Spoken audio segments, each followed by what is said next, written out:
Estimados hermanos y hermanas, les saludo cariñosamente en el nombre de nuestro Señor Jesucristo. Nuevamente nos volvemos a reencontrar para retomar este tema tan importante, el cual hemos venido tratando, la iglesia del tiempo final. Un mensaje que le hemos dado contexto en base al capítulo 11 del libro de Apocalipsis, de este mensaje que lleva por título Los dos testigos. Y hemos estado hablando de quiénes son estos dos testigos y por qué la palabra de Dios lo identifica con dos olivos y dos candeleros. Y nos habíamos quedado, ¿cierto? Diciendo que estos olivos y candeleros representan a la iglesia del tiempo final, o más bien dicho, a un grupo del pueblo de Dios, de la iglesia de Dios, que Dios va a comisionar para que lleven a cabo la última obra de el evangelio al mundo entero en este tiempo del fin. Y para tener que seguir avanzando en este tema, quería leer en el versículo 11 del capítulo 4 del libro de Zacarías, donde el profeta entonces ve la visión de estos dos olivos y un candelero, estos dos olivos que vertían aceite en un candelero. Y sabemos que el candelero es la iglesia en general, es el pueblo de Dios. Y los olivos también son una representación de Jesucristo juntamente a su pueblo. Pero ya el olivo viene siendo la raíz original que produce el aceite para vertir en el candelero. O sea, el aceite, ¿cierto? Es el Espíritu Santo. Eso nosotros ya lo sabemos. Pero dice que el profeta ve aún algo más en esta visión. Y vamos a leer el versículo 11. Dice, hablé más y le dije, ¿qué significan estos dos olivos a la derecha del candelero y a su izquierda? Ambos olivos estaban, ¿cierto? Uno a cada lado del candelero. El candelero estaba al medio. Dice, hablé aún de nuevo y dije, ¿qué significan las dos ramas de olivo que por medio de los dos tubos de oro vierten de sí aceite como oro? Entonces aquí vemos aún más que los candeleros estaban recibiendo aceite, el candelero recibía aceite por intermedio de dos tubos y a la vez esos tubos eh, recibían el aceite de dos ramas que salían de estos olivos. Y bueno, ustedes saben, hermanos, que el apóstol Pablo dice que nosotros somos ramas injertadas en el olivo natural que es nuestro Señor Jesucristo. Entonces, cuando hablamos aquí, cuando la visión muestra dos ramas por las cuales se está vertiendo aceite, se estaba refiriendo a dos personas en específico. Y por eso que la palabra de Dios dice que por intermedio de las ramas se vertía el aceite. O sea, el aceite nosotros sabemos que proviene de la raíz del olivo, proviene del olivo en sí, que es Cristo. Y las ramas somos nosotros. O sea que nosotros somos un conductor del aceite. O sea que nosotros somos un conducto por el cual el Espíritu de Dios obra ante el mundo entero o obra a través de su iglesia. Hay personas que el Señor las tiene, ¿cierto? Comisionadas para ministrar delante de Dios con el poder del Espíritu Santo. Y el versículo 13 dice, y me respondió diciendo, ¿no sabes qué es esto? Y cuando el ángel le está diciendo, le pregunta a cierto profeta si es que sabe o no sabe qué es lo que son estas dos ramas de olivo, el Señor le responde, ¿cierto? Porque él le dice, no sé qué es lo que son. Y el ángel le dice, estos son los dos ungidos que están delante del Señor de toda la tierra. Y aquí vemos la misma expresión. Y esto, la palabra ungido significa una persona que es, ¿cierto? Es depositada sobre ella, es el aceite santo que es el Espíritu de Dios. En la antigüedad, cuando Dios quería ungir a un rey, ¿cierto? A ungir a un sacerdote, el Señor mandaba a un profeta, repetidas veces lo encontramos esto en la palabra de Dios, a derramar el aceite, ¿cierto? Sobre la persona que Dios quería ungir con el poder de su Espíritu Santo.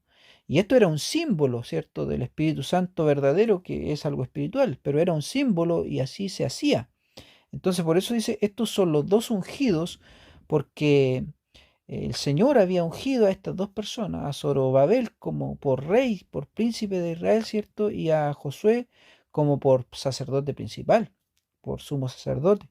Entonces aquí estaban los dos ministerios que Dios necesitaba para poder convertir a este pueblo, ¿cierto? Con el poder de su Espíritu Santo y poder comisionarlo a cumplir la tarea. O sea, Dios quería derramar de su Espíritu Santo a todo el pueblo judío que en ese entonces se aprestaba para salir del pueblo de Babilonia y tener que ir a reconstruir la ciudad y el templo de Dios. Pero él lo iba a hacer a través de dos ministros que él iba a poner para cumplir este propósito. Y la palabra de Dios dice, estos son los dos ungidos que están delante del Señor de toda la tierra. Y es la misma expresión que nosotros vemos en el capítulo 11 de Apocalipsis. ¿Y por qué la palabra de Dios dice delante del Dios de toda la tierra? Y esto es algo muy importante porque nosotros vemos repetidamente en la palabra del Señor que cuando el Señor comisiona a su pueblo y le da su Espíritu Santo, dice que los envía delante de él. O sea, envía primero a su pueblo, lo envía de dos en dos a tener que predicar la palabra y a tener que operar a través con el Espíritu Santo de Dios. Lo vemos, por ejemplo, cumplido esto nosotros en el profeta eh, Juan el Bautista. Lo vemos, ¿cierto? Que su ministerio tiene un inicio antes de que comenzara el ministerio del Señor. Y Juan el Bautista lo que hacía era predicar de la venida del Cristo, era preparar los corazones de la gente para que pudieran recibir a Jesucristo cuando vinieran. Recuerden ustedes, hermanos, que la gente estaba muy falta de fe en el tiempo de Cristo porque el Señor vino y muchos no lo reconocieron. Muchos dudaron de que era el Mesías, que era el Salvador del mundo. Muchos no creyeron a la profecía. Entonces, por eso Dios envía antes de que Él venga o antes de que, porque cuando el Señor viene a obrar y viene a juzgar, viene a hacer una obra de juicio. Entonces, antes de que Él venga, el Señor envía primero a sus mensajeros. Lo vemos también, ¿cierto? Cuando comisiona a los 70, lo vimos en el video anterior, cuando Él comisiona a los 70 para que vayan a las ciudades a predicar, los envía de dos en dos y los envía antes de que Él vaya. La palabra de Dios dice que antes de que Él fuera a esas ciudades, Él envía a su pueblo, envía a los 70 para que fueran delante de Él. Por eso que la palabra de Dios dice, estos son los dos ungidos que están delante del Dios de toda la tierra. O sea, van delante del Señor. El Señor los comisiona primero. Y como aquí en el tiempo del fin, estamos hablando de un periodo donde nuestro Señor Jesucristo se apresta para venir a la tierra. O sea, está quedando muy poco para la venida del Señor. Él de la misma manera envía a un pueblo que vaya delante de Él, antes que Él venga, a tener que preparar a la raza humana, a tener que predicar el Evangelio para que se cumpla la palabra que dice, y será predicado el Evangelio del reino a todo el mundo entero, para testimonio de todas las naciones, ¿cierto? Y entonces vendrá el fin, dice la palabra de Dios. Entonces Dios va a tener un pueblo que va a predicar su Evangelio, va a dar a conocer el nombre de Cristo, su obra redentora, que Él es el verdadero Dios, que Él es el camino, Él es la verdad y que la vida está en Él. Y eso el Señor lo va a hacer antes de que Él venga. O sea, Dios no va a venir por sorpresa a la raza humana a tener que venir a hacer juicio, sino que Él va a advertir primero. Él va a decir a través de su iglesia, Cristo viene pronto, el tiempo se está acabando y es necesario que el hombre se vuelva a Dios y busque a Dios. Por eso que también este libro dice, temed a Dios y dadle gloria, porque la hora de su juicio ha llegado. Ese es el mensaje de la iglesia que va a predicar en el tiempo del fin. ¿Mm? Y dice, dad gloria al que hizo el cielo, el mar, la tierra y las fuentes de las aguas. Temed a Dios, dice. Entonces, Dios, antes de que Él venga, Él comisiona a un pueblo para advertir a la gente. Y todos los que crean en el mensaje de estos dos testigos, de esta iglesia que Dios va a comisionar para esto, no va a ser tomada por sorpresa en la venida del Señor. Van a estar esperando la venida del Señor, porque van a creer al mensaje, van a creer a la palabra, pero no así los que no crean al mensaje del pueblo de Dios, al mensaje del tiempo final, porque aquellos no van a estar preparados y la venida del Señor les va a tomar como ladrón en la noche, así como dice su palabra. Les va a tomar por sorpresa, porque no quisieron creer y por tanto no se prepararon.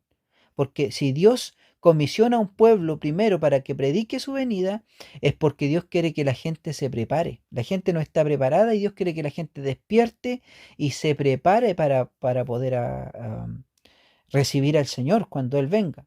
De la misma manera el Señor lo está haciendo hoy en día. Siempre el Señor ha actuado de la misma manera.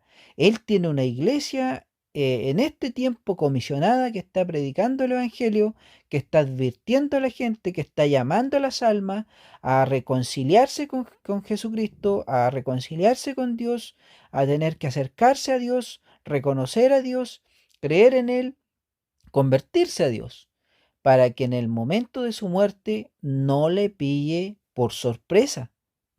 Entonces, Dios siempre está mandando un pueblo por delante de él, que prepare a la gente, que anuncie el Evangelio y que llame a los corazones de la gente que aún no ha aceptado al Señor para que estén preparados. Entonces nosotros aquí vemos la misma expresión. En el versículo 4 dice, estos dos testigos son los dos olivos y los dos candeleros que están en pie delante del Dios de toda la tierra. ¿Ve?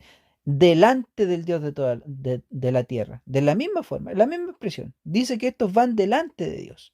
Así trabaja el Señor con su iglesia. Así actúa Él. Por algo dice que nosotros somos los testigos de Él que anunciamos su evangelio. Y miren, habíamos dicho que esta es una iglesia, no son dos, porque acá ya la visión del apóstol San Juan, él ya no ve dos ramas de olivo, no ve a dos personas, aquí ve a dos olivos y dos candeleros, y eso significa que esta es una iglesia, porque el candelero y el olivo representan a una iglesia, a un pueblo, no a dos personas. Entonces, ya con esto nosotros podemos distinguir, la palabra de Dios nos da a distinguir que este es un pueblo que Dios tiene preparado para la comisión de predicar el Evangelio en el tiempo del fin, y es un pueblo poderoso, ungido con el poder del Espíritu Santo, y va a hacer una grande obra el Señor a través de este pueblo que va a tener en los días finales. A través de este pueblo, el Señor va a conquistar a muchas almas que aún no han llegado al conocimiento de la verdad. En aquel tiempo de angustia, el Señor va a llevar al convencimiento y a la conversión de muchas almas que Dios tiene preparada para salvación. Esto nosotros lo vemos, ¿cierto? De otra manera también en el libro de Apocalipsis, vemos en el capítulo 7, me parece, los 144.000 sellados. Ahí está el número de pueblo que va a ejecutar esta misión. Es la misma iglesia del fin, hermano, que yo le estoy hablando, que lo relata aquí la palabra de Dios como dos testigos. Son los mismos 144.000. Y a través de esos 144.000, el Señor va a salvar una gran multitud que va a sacar de este tiempo de tribulación, de este tiempo de angustia.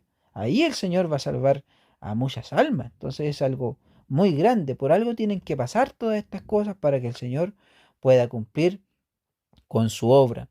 Bueno, y habíamos dicho, ¿cierto?, que este pueblo tiene dos ministerios que el Señor le da para que puedan trabajar en la obra de Dios y el Señor así pueda llamar a un pueblo a salvación. Y miren, para tener que reafirmar esto, ya poder ir continuando con el mensaje, vamos a ir al libro de el apóstol San Pedro. En primera carta del apóstol San Pedro, en el capítulo 2 y el versículo 9. Y aquí encontramos el mensaje que dice el pueblo de Dios, un mensaje que a tantas personas les gusta tanto.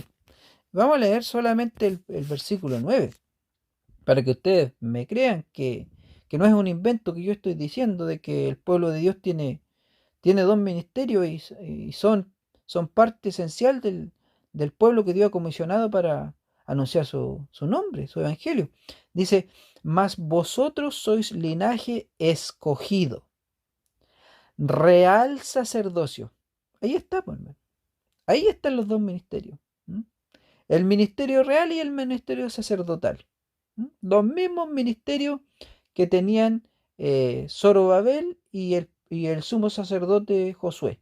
Y es el mismo ministerio que tenemos nosotros hoy en día como pueblo de Dios y el mismo ministerio que va a tener el pueblo, la iglesia del tiempo final. Mas vosotros sois linaje escogido, real sacerdocio, nación santa, pueblo adquirido por Dios, para que anunciéis las virtudes de aquel que os llamó de las tinieblas a su luz admirable. ¿Para qué cosa el Señor le da estos dos ministerios a su pueblo? Para que anuncie las virtudes de él, o sea, para que sean testigos de la grande obra de Jesucristo, de la obra de salvación de nuestro Señor Jesucristo, de la obra de salvación del templo de Dios, de este ministerio del templo que ahora es Jesucristo. Muy bien, hermanos. Entonces, vamos a continuar con este mensaje, vamos a volver al capítulo 11 de Apocalipsis para seguir avanzando. Espero que todas las dudas vayan siendo disipadas porque hemos reargumentado con palabra de Dios qué es lo que significa este mensaje.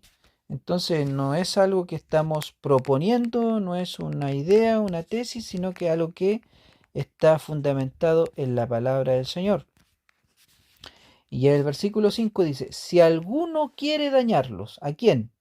Al pueblo del Señor. Ahora vamos a empezar, ya no vamos a hablar no vamos a hablar de dos testigos, ahora vamos a hablar de la iglesia del tiempo final. Dice, si alguno quiere dañarlos, sale fuego de la boca de ellos y devora a sus enemigos. Y si alguno quiere hacerles daño, debe morir él de la misma manera. Y aquí hay algo muy importante, porque también dice el mensaje que van a haber muchos que van a querer dañar a este pueblo. Y es así porque este pueblo va a predicar la palabra de Dios bajo amenaza, so pena de muerte, porque va a venir el tiempo en que estos van a tener que dar testimonio con su propia vida de las grandezas de nuestro Señor Jesucristo. De la misma manera como lo hicieron los apóstoles, como lo hizo la iglesia primera, de la misma manera como lo hicieron muchos profetas, de la misma manera como lo hizo Juan el Bautista. Ustedes saben que Juan el Bautista fue decapitado, ¿cierto? Antes de que cumpliese su ministerio, o ese fue el término de su ministerio, ¿cierto? Fue decapitado. Tuvo que poner su vida por amor a su Señor. Y de la misma manera, tenemos por ejemplo el ejemplo del profeta Elías. El profeta Elías cumplió su ministerio bajo pena de muerte, porque había sido sentenciado a muerte. La palabra de Dios dice que el rey de aquel entonces no dejó nación por donde no buscó a Elías. Estaba bajo muerte y Elías tuvo que huir por tener que salvar su vida. Entonces, obviamente que Dios no permitió que se le quitase la vida porque el Señor estaba con él, el Espíritu Santo estaba en él.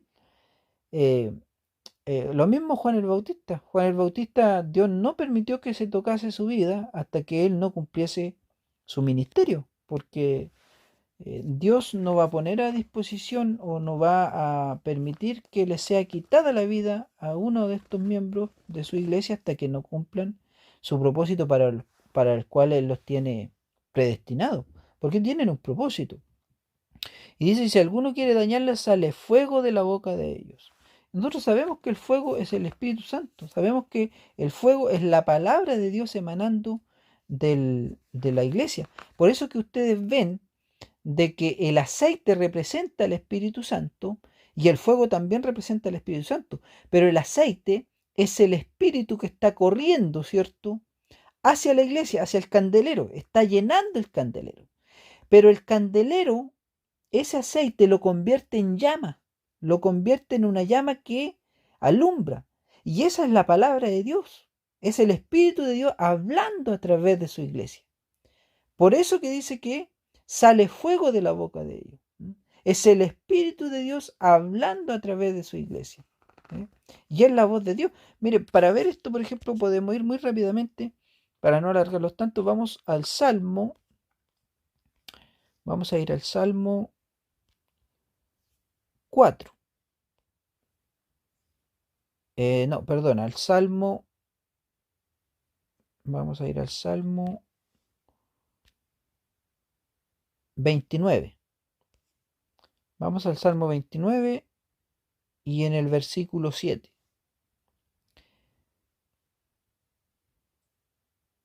Y aquí dice, en el versículo 7 dice, voz de Jehová que derrama llamas de fuego. Y aquí está. ¿Qué es entonces la voz de Jehová? Llamas de fuego. Por eso que dice que cuando estos dos profetizan, sale fuego de la boca de ellos. O sea, si alguno quiere dañarlo, sale fuego de la boca de ellos. Porque lo que juzga a las personas que están en contra de la iglesia de Dios, del pueblo de Dios, es la palabra de Dios. La misma palabra de Dios los va a juzgar a ellos. Por eso que cuando nosotros vemos, creo que es en el capítulo 21 del libro de Apocalipsis, vemos nosotros al Señor, ¿cierto?, viniendo en un caballo blanco y viene a hacer guerra ahora contra los impíos.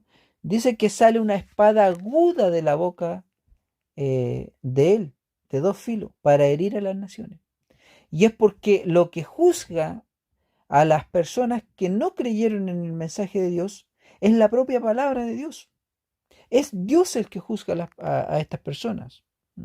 No es otra cosa, es la palabra de Dios, porque la palabra de Dios es, para el que cree, es poder y potencia el Evangelio. Es para salvación. Pero para el que no cree, es palabra de condenación. Hay una diferencia muy grande para el que toma la palabra de Dios para bien y el que la rechaza para mal. Porque para unos la palabra de Dios va a ser dulce porque va a ser salvación, pero para otros va a ser una palabra amarga porque va a ser para condenación. La misma palabra que salva es la misma palabra que condena, porque hay dos tipos de personas. Los dos reciben la misma palabra, pero hay un tipo que la recibe y hay otro tipo de persona que no la recibe. Entonces, lo que juzga a las personas es la propia palabra de Dios que emana a través de la iglesia. Va a ser la propia palabra de Dios que va a terminar condenando a las personas, ¿cierto?, que se levantan contra el pueblo de Dios. Por eso dice, si alguno quiere dañarlos, sale fuego de la boca de ellos y devora a sus enemigos. Y si alguno quiere hacerles daño, debe morir él de la misma manera. Y ustedes saben que la palabra de Dios nos muestra muchos ejemplos de que cuando alguien se levanta contra el pueblo de Dios o contra los hijos de Dios, siempre la maldición que quieren hacerle al pueblo de Dios se vuelve contra ellos. Eso nosotros lo vemos repetidamente. Por eso que la palabra de Dios dice que serán malditos los que te maldijeren y benditos serán los que te bendijeren. ¿Por qué? Porque es el pueblo, tenemos que ver que este es el pueblo escogido de Dios, por hermano. La iglesia es el pueblo que Dios ha adquirido en lo más preciado que Él tiene. Entonces, hay una sentencia grave para quien se levanta contra el pueblo de Dios, por hermano. Si no se están levantando contra cualquier persona, se están levantando contra lo más delicado, lo más preciado que tiene Dios, ¿cierto? Contra la niña de su ojo, como dice Él. Entonces, es algo muy delicado que alguien se levante contra Dios. Ustedes esto lo pueden ver. Siempre hay una sentencia después de los que se levantan contra el pueblo de Dios. Ustedes, por ejemplo, ven en la historia del profeta Elías, que ¿por qué estoy hablando de esto? Porque la misma palabra de Dios nos compara a esta iglesia con este profeta. Y vemos nosotros en el ministerio del profeta Elías que este hombre había una mujer, ¿cierto?, que era la esposa del rey Acab de eso entonces, que se llamaba Jezabel, y era una mujer terriblemente perversa, una mujer idólatra, ¿cierto?, que era sacerdotisa del, del dios de los sidonios, era una sacerdotisa de Satanás, por así decirlo. Y esta mujer había mandado matar a todos los profetas de Jehová, los verdaderos hombres de Dios. Vean que se va a repetir la misma historia, hermano. Porque Elías le dice al Señor que esta mujer había mandado a matar a todos los profetas y solamente él había quedado. Entonces era un tiempo de persecución. Y Dios permite que se lleve a cabo esta persecución, pero también el Señor trae su tiempo de juicio, hermano. ¿Mm? Y Elías tenía que anunciar el nombre de Dios al pueblo de Israel para que el pueblo saliese de la confusión de adorar a falsos dioses y empezaran a reconocer al Dios verdadero. Por eso que Elías hace la grande obra, ¿cierto? En el Monte Carmelo, donde el Señor consume el sacrificio de parte de Elías, lo consume con fuego desde el cielo. Entonces, ahí mismo el Señor después hace juicio contra los falsos profetas, contra los profetas de Baal. Y, y el Señor también posteriormente iba a traer el juicio sobre Jezabel y sobre el rey Acab.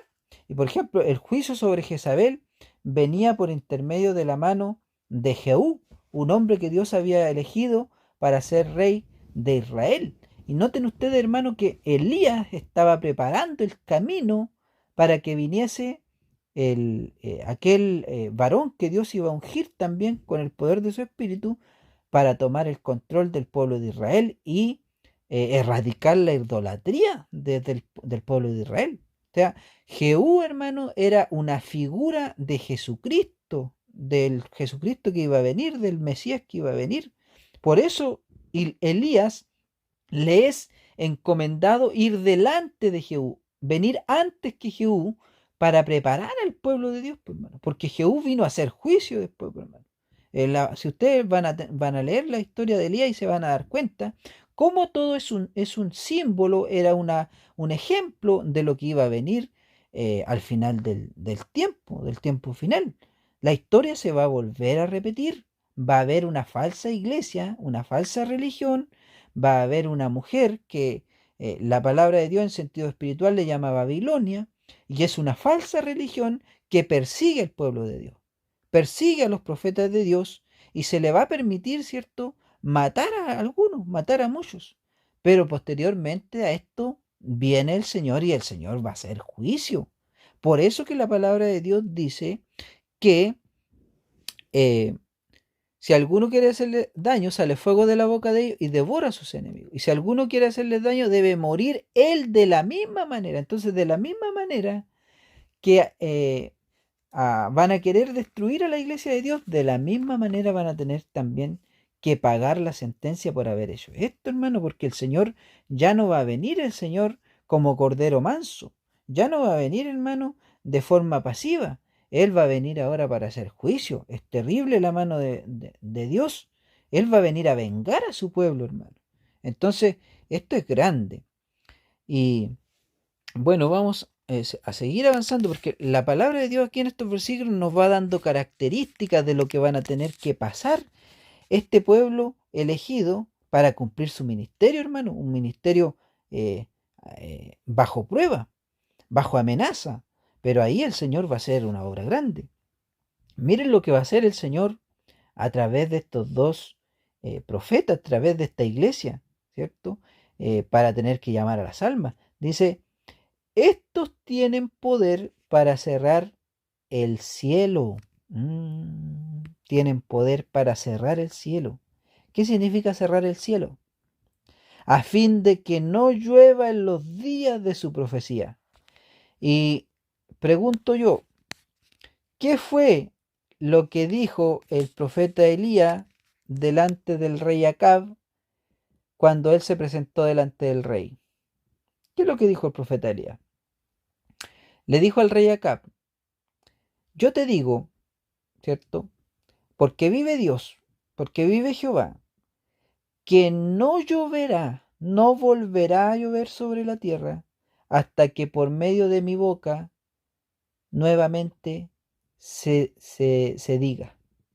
Así, esto fue lo que fue a decir Elías, fue a dar una sentencia delante del rey Acab. Dijo, por la idolatría que hay en Israel, por el afán de ir en contra del verdadero Dios, se va a cerrar el cielo y no va a llover más. Esto fue lo que sucedió en el tiempo del profeta Elías, en el ministerio del profeta Elías. ¿Y cuánto tiempo no llovió? 3 años. ¿Cuánto pasó para que tuviera que volver a llover? 3 años. 3 años. Y dice la palabra de Dios que el hambre fue grande en la tierra de Israel en esos 3 años, porque se secó completamente la tierra y no hubo cosecha. Vino hambre. Entonces, noten, hermanos, que la iglesia de Dios va a profetizar lo mismo para el tiempo del fin y va a pasar lo mismo, pero ahora no va a pasar en un país solamente. Ahora va a ser a nivel global, va a ser en toda la tierra, porque este es un pueblo que está profetizando a nivel global, en toda la tierra, o digámoslo universalmente. Es un pueblo, son 144.000 profetas que Dios va a tener esparcidos por todas las naciones de la tierra, hermano. Dios va a llamar gente de todas las naciones, de los pueblos, de toda lengua, para que se predique, se anuncie el Evangelio, y lo van a hacer con señales, hermano. Va a ser grande lo que Dios va a hacer. Y van a decir, no va a volver a llover en la tierra, y no va a llover, hermano. ¿Y por cuánto tiempo creen ustedes que no va a llover en la tierra? La historia se va a volver a repetir. Todo se va a volver a repetir porque lo que pasó es un ejemplo, es un símbolo de lo que va a pasar al final del tiempo. Claro que ahora todo al final del tiempo viene a gran escala.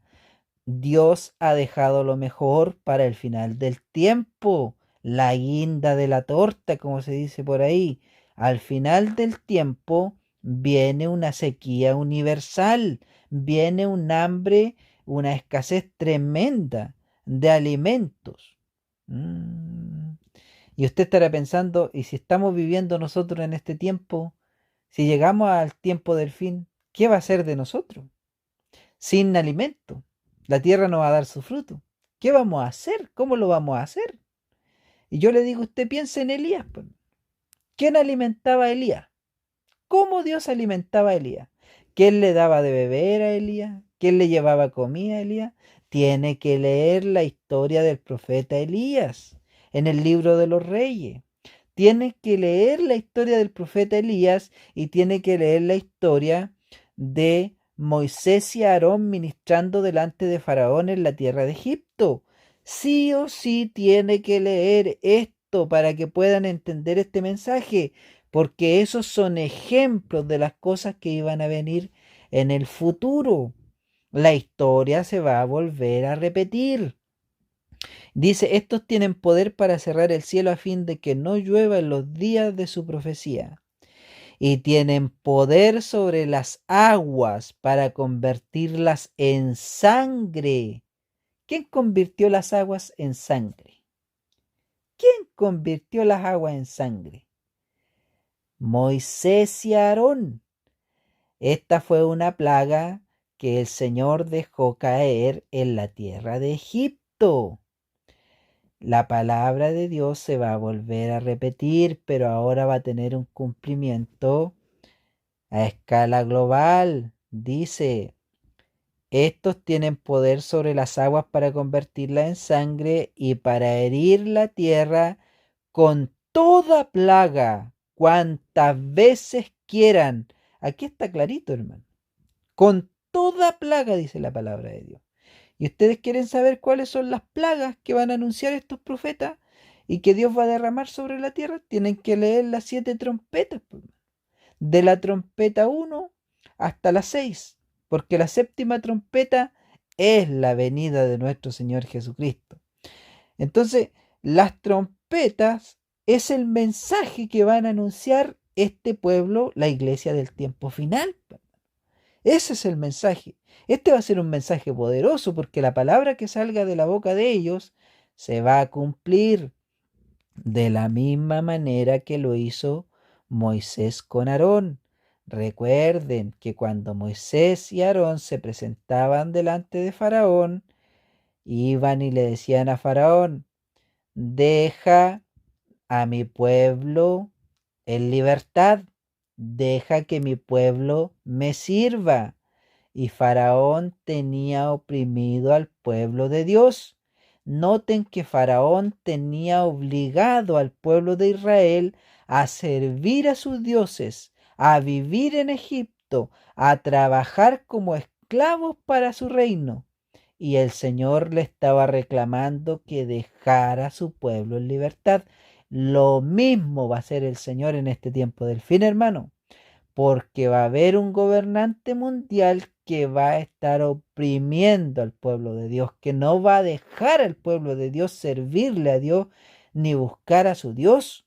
Va a amenazar de muerte a quien busque al verdadero Dios.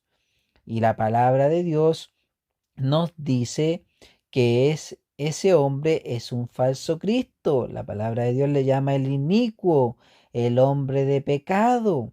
La palabra de Dios también le llama la bestia que sube del abismo, porque es un espíritu de demonio encarnado en un hombre.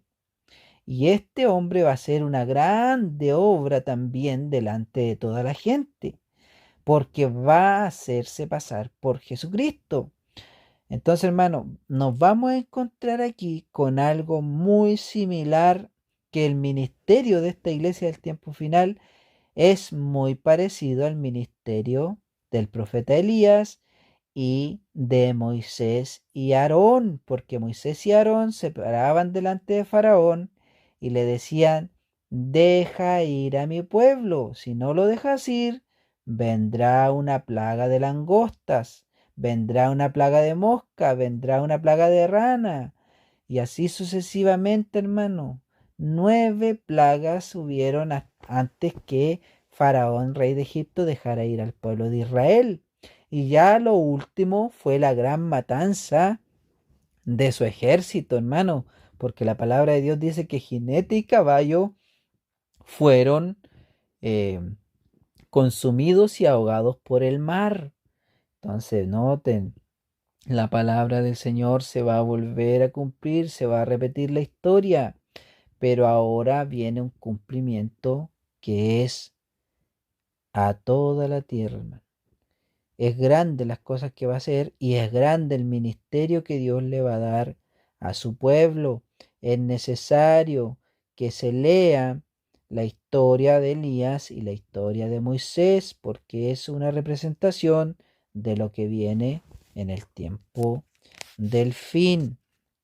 Y bueno, el mensaje de las trompetas son las plagas que van a anunciar esto. Recuerden que el ministerio de esta iglesia del tiempo del fin dura 3 años y medio. Por lo tanto, en esos 3 años y medio, el Señor va a derramar las plagas de las 7 trompetas que están escritas en este libro. Yo sé que son cosas difíciles de entender, hermano, porque están escritas en lenguaje espiritual. Si usted las lea, tal vez no las va a entender. Pero ya vamos a hacer un estudio acerca de las 7 trompetas y vamos a explicar en detalle qué es lo que significa cada una de estas trompetas. Y desde ya, hermano, yo les digo que es algo muy grande, es un mensaje muy poderoso y muy sorprendente, porque el Señor al final del tiempo va a obrar con cosas grandes en la tierra para que la gente despierte, para que la gente reconozca que tiene que volverse a Dios y convertirse a Dios, porque la venida del Señor está a las puertas. Por eso es que la palabra de Dios les llama trompetas, porque las trompetas lo que hacen es anunciar la venida de Dios, la venida del Rey. Dios está anunciando a través de las trompetas que queda poco tiempo, que la gente tiene que volverse de sus malos caminos y buscarle a Él. Y mucha gente se va a convertir en este periodo de tiempo, aunque también Satanás va a estar llevando a cabo su obra de maldad, pero a Dios sea la gloria y la honra por siempre, que Él va a tener a un pueblo, va a tener a su iglesia, que va a estar rescatando almas de las garras del enemigo. Bien, entonces creo que vamos entendiendo cuál es el ministerio de este pueblo, ¿cierto? Esta iglesia revestida del poder del Espíritu Santo, que profetiza y trabaja con el poder del Espíritu de Dios. Pero dice que cuando hayan acabado su testimonio, el versículo 7. O sea que tiene un término, ¿cierto? Dijimos que el periodo de el testimonio del ministerio de estos profetas, de esta iglesia, tiene un tiempo de 3 años y medio. Lo mismo que duró el ministerio de el profeta Elías, lo mismo que duró el ministerio de nuestro Señor Jesucristo. 3 años y medio. Es el mismo tiempo y se va a volver a cumplir.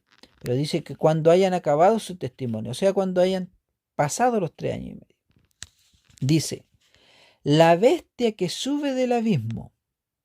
La bestia que sube del abismo es el anticristo, que mucho se habla, ¿cierto? Es el falso Cristo que va a venir a la tierra. La bestia que sube del abismo hará guerra contra ellos. O sea, esto es persecución de muerte. Y los vencerá y los matará. Bueno, hermano, y aquí tenemos que entender que cuando la palabra de Dios nos empieza a hablar de la obra de Satanás, hermano, inmediatamente el mensaje se vuelve literal. O sea, nos empieza a hablar de forma material. ¿Qué quiero decir con esto? Que ya no podemos interpretar de que cuando dice hará guerra, será una guerra ya espiritual, y cuando dice los vencerá y los matará, será muerte espiritual. No, esto es muerte física, hermano. Esta es persecución física y es muerte física. Estos 144.000 profetas del pueblo de Dios van a ser, hermano, apresados, van a ser capturados, tal como fueron puestos en prisión los apóstoles, tal como fue puesto en prisión nuestro Señor Jesucristo. La historia se va a volver a repetir. Recuerden que antes de ser ejecutados, primero son capturados. Son capturados y son llevados a la muerte injustamente, porque no hay motivo de condena para quitarles la vida. Esto es una constante. Esto le pasó a nuestro Señor Jesucristo y le pasó a los apóstoles.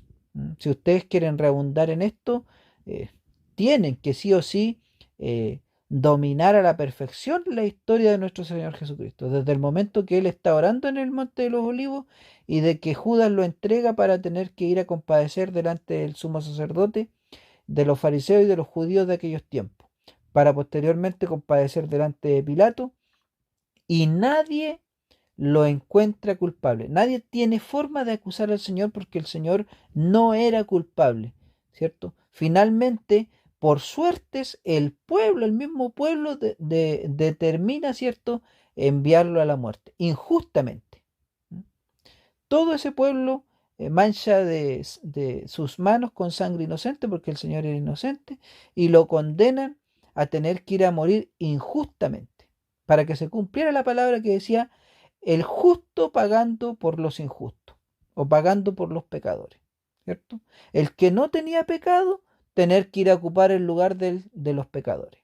Y para que se cumpliese la palabra del Señor, que los libertara a nosotros y nos diera, ¿cierto?, sacrificio santo para nosotros tomarnos de él y poder ahora ser libre de la condenación de la muerte. A Dios sea la gloria y la honra, porque Él valientemente pudo cumplir su propósito Y también valientemente el Señor le va a dar el mismo espíritu a este pueblo del tiempo final para que cumplan este propósito de forma similar. Porque estos van a atestiguar con su propia vida que Jesucristo es el Señor, que Jesucristo es Dios y que Jesucristo viene a la tierra, y el que no crea en Él va a ser condenado y el que crea en Él va a ser levantado para vida eterna. Esto es lo que estos van a testificar. Y noten, hermanos, que va a ser algo similar a lo que pasó, por ejemplo, estos tres hombres que hubieron en el reino de Babilonia, que fueron Sadrach, Mesach y Abednego. Recuerden que estos hombres fueron puestos eh, a obligación de tener que adorar una imagen, de tener que adorar un falso Dios, pero estos hombres dijeron, ni aunque nos quiten la vida, nosotros no vamos a renunciar a nuestro Dios, nosotros vamos a ser fieles a Dios. ¿Mm? Y ustedes saben lo que hizo Dios con ellos. Afortunadamente Dios los libró de la muerte. Lo mismo hizo el Señor con el profeta Daniel. El profeta Daniel también fue condenado injustamente, mandado a la muerte, ¿cierto? A tener que ser muerto, devorado por los leones, y Dios también lo libró de la muerte. Nosotros vemos esta historia, las vemos repetidas en la palabra de Dios muchas veces, y en ocasiones muchos eh, tienen que compadecer como mártires delante del Señor. De hecho, el primer hombre que murió como mártir de Jesucristo después de él fue Esteban. Ustedes conocen la historia de Esteban, ¿cierto? En el inicio del libro de los Hechos de los Apóstoles. Cómo este hombre muere siendo apiedrado, hermano. Apiedrado, dando testimonio de Jesucristo. ¿Mm? Para que se pusiese en alto el nombre de Jesucristo. Pero gracias a esa muerte, hermano, esa muerte sirvió para testimonio y para inicio de una gran conversión en el pueblo de Dios, para que muchos hombres se empezaran a convertir y a creer en Cristo. Fue la muerte misma de él, de Esteban, fue para testimonio de uno de los más grandes apóstoles que tuvo el Señor, que fue el apóstol Pablo. ¿Mm? El mismo apóstol que había consentido en la muerte de Esteban. Después, aquella muerte le sirve de testimonio para su propia vida, hermano.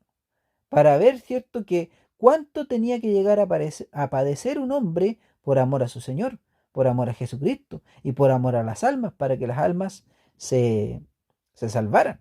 Entonces, de la misma manera, después el apóstol Pablo es sometido a prueba, es sometido a persecución, hermano, es sometido a cárcel, es sometido, ¿cierto?, a golpes.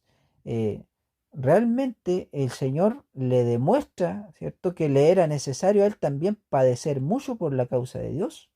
Y la palabra de Dios nos demuestra que el apóstol Pablo termina, ¿cierto?, encarcelado esperando juicio delante del César, delante del emperador romano de aquellos tiempos, estando en la cárcel en Roma, ¿cierto? Porque sin haber tenido motivo también de ser condenado, de ser juzgado. Entonces, la historia se va repitiendo, hermano, de diversas maneras. La mayoría de los apóstoles, todos muriendo, hermano, a manos de la persecución, pero gracias a la muerte de ellos, muchos más se convirtieron a Dios, porque estos sirvieron como testimonio, hermano, para testificar del nombre del Señor. Y con esta iglesia del tiempo final, con estos 144.000, no va a ser diferente. El Señor va a hacer la misma obra, hermano.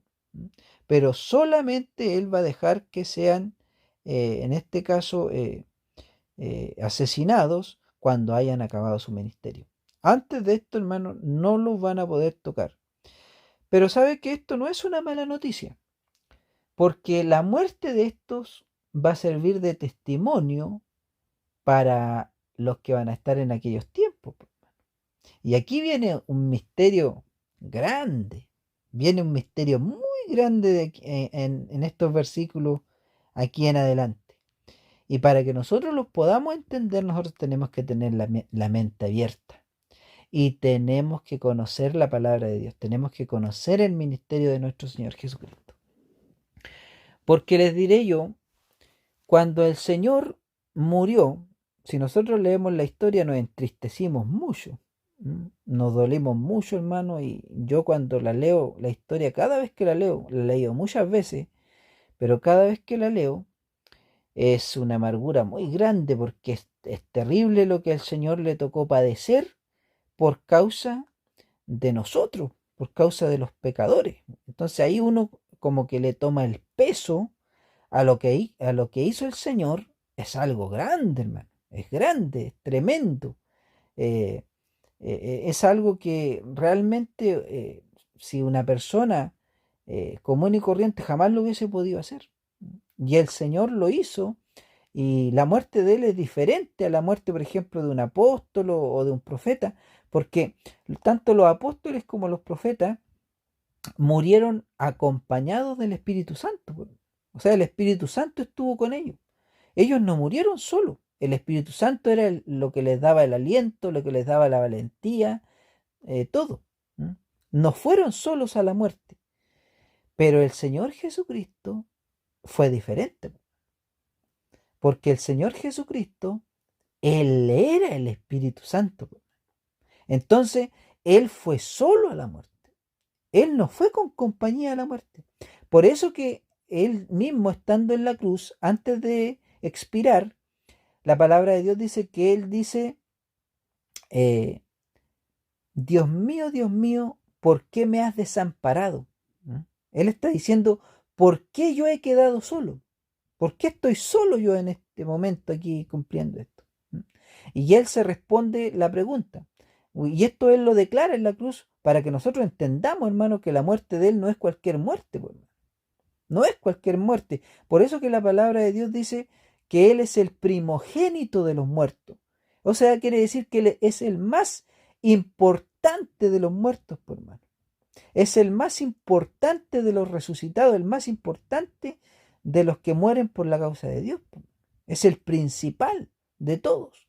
Entonces, dice, Dios mío, ¿por qué me has desamparado? Y la respuesta es, porque yo cargo el pecado de la humanidad. O sea, el Señor estaba muriendo solo, hermano, porque toda la maldición del pecado estaba sobre él. El Espíritu Santo que estaba en él, hermano, estaba haciendo la obra de redención. Entonces, su muerte fue tan diferente a cualquier otra muerte porque los demás hombres, todos que padecieron y murieron, murieron pero en compañía del Señor, acompañados por el Espíritu de Dios. El Espíritu de Dios le infundió fuerza, aliento, valentía para que cumplieran su propósito. Pero acá el Señor estaba solo. Él no tenía a nadie que le acompañara. No tenía a nadie que le infundiera aliento, que le infundiera fuerza, fortaleza. Él tuvo que beber, pasar ese trago amargo, hermano, solo. ¿Mm? Fue grande lo que el Señor hizo. No hay obra más grande que la muerte del Señor en la cruz. Entonces uno dice, qué terrible lo que el Señor tuvo que pasar. Pero la tristeza llega hasta ahí. Llega solamente hasta el momento de su muerte, pues hermano. Porque ustedes saben lo que pasa después de 3 días. Después de 3 días se cumple la profecía, pues. Y el Señor resucita de la muerte a la vida, pues. Él vence a la muerte. Y ahora viene la hora de la victoria. Entonces, toda la angustia, toda la amargura, todo el dolor de nuestro Señor se convierte en victoria, pues, hermano. Se convierte en gozo, en alegría, porque el Señor vence a la muerte. Es una victoria. ¿Y qué creen ustedes, hermanos, que el Señor va a hacer con estos profetas, con este pueblo que va a morir por él? ¿Qué creen ustedes que el Señor va a hacer después de 3 días? ¿Qué va a hacer él? Ah, y eso va a ser lo que vamos a ver en el próximo mensaje. Noten ustedes que el Señor, al resucitar, él logra traer convencimiento a su pueblo. Porque fíjense que hasta los propios discípulos no creían que el Señor había resucitado.